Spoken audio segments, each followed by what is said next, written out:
We're looking at the 2025 Honda Pilot lift kit. This is a 2-inch front and rear kit. Let's start with the front parts. These go on the front struts. It's a fairly straightforward install. You remove the front struts, our part goes on top, and you put the strut back in. One of the installation tips is always take the axle nut off first so you don't overextend the inner CV. And then the other tip would be drop the subframe and make your life easier for putting everything back together. In the rear, you get a spring spacer. We can tell it's the right one by this little notch here, right up in the corner. In the front, we have a 2-inch tall spacer to lift it 2 inches. In the rear, we have a 1-inch tall spacer to lift it 2 inches. That's not a mistake.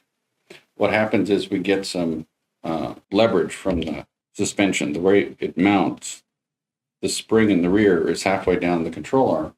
And so there's some geometric advantage there. In the front, we also supply you these sway bar links. What they're good for is when we make the front strut taller by putting our piece in, we have to make the sway bar link shorter because it's the inverse. As we add 2 inches here, we have to take 2 inches away there. The rest of the picture here is just some hardware. This vehicle has a 29.5-inch tire stock. You can go up about an inch with this kit, like a 265/60/18 is a good choice.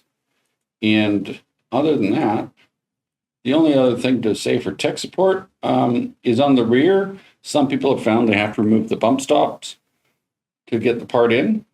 And then the other call we get is there are some the spring isolators that this sits on top of have an inner plastic thing that you just trim away with a sharp razor knife if it happens to be there. Not all of them seem to have it.